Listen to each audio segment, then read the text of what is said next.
खुलुमबाय स्टुडियो आं रमन बसुमतारी बे समाव बर' हारिनि थाखाय मोनसे गोजोनथाव आरो गोग्गाथाव रादाब बाक्सा जिल्लानि कमल कुमार बर'आ चाइनायाव खुंजानो गोनां जीटी वर्ल्ड कुंफु चेम्पियनशिप 2025 इं मायथाइनि गेलेनाय बादायलायनायाव बाहागो लानो थाखाय सायख'जादों।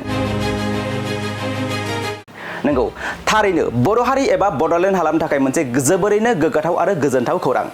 बाक्सा जिल्ला बाथौफुरि गामिनि कमल कुमार बर'आ फैगौ अक्ट'बर दाननि 14 खालारनिफ्राय 20 खालारसिम एमिसन चाइनायाव खुंजानो गोनां जीटी वर्ल्ड कुंफु चेम्पियनशिप इं 2025 इं मायथाइनि मुलुगनाङारि गेलेनाय बादायलायनायाव भारत हादरनि जानानै गेलेनायनि थाखाय वुशु एस'सिएशन अफ इन्डियाजों सायख'जादों। बाक्सा जिल्ला वुशु एस'सिएशननि नेहाथारि लोगोसे फोरोंगुरु दानसोरां दैमारि आरो टिंकु चन्द्र ब्रह्मनि गोख्रों फोरोंथाय होनायाव बिथाङा थांनाय 27 आगस्ट खालि नेरि एम्फल मणिपुरनि ट्रायलआव सायख'जायो। गोरिबजों नाख्रेबजानाय नखरनि जाखांफुनाय आरो दावगाफुनाय गेलेगिरि कमल कुमार बर'नि मुलुगनाङारि गेलेनाय बादायलायनायाव भारत हादरनि जानानै गेलेहैनो सायख'जानायखौ लानानै नखरनि बिमा बिफाजों लोगोसे ओनसोल नाङैनो रायजो राजाफोरा गोजोननाय मोननाय फोरमायदों।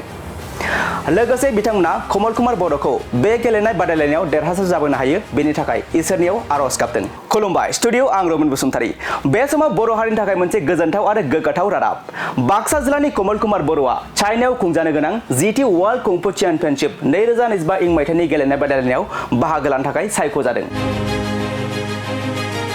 नंगौ थारैनो बर' हारि एबा बड'लेण्ड हालामनि थाखाय मोनसे जोबोरैनो गोग्गाथाव आरो गोजोनथाव खौरां।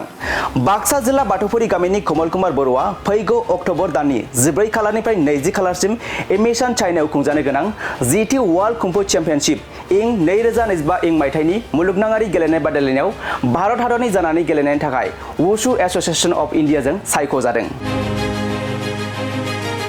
बाक्सा जिल्ला वुशु एस'सिएशननि नेहाथारि लोगोसे फोरोंगुरु दानसोरां दैमारि आरो टिंकु चन्द्र ब्रह्मनि गोख्रों फोरोंथाय होनायाव बिथाङा थांनाय 27 आगस्ट खालि नेरि एम्फल मणिपुरनि ट्रायलआव सायख'जायो। गोरिबजों नाख्रेबजानाय नखरनि जाखांफुनाय आरो दावगाफुनाय गेलेगिरि कमल कुमार बर'नि मुलुगनाङारि गेलेनाय बादायलायनायाव भारत हादरनि जानानै गेलेहैनो सायख'जानायखौ लानानै नखरनि बिमा बिफाजों लोगोसे ओनसोल नाङैनो रायजो राजाफोरा गोजोननाय मोननाय फोरमायदों।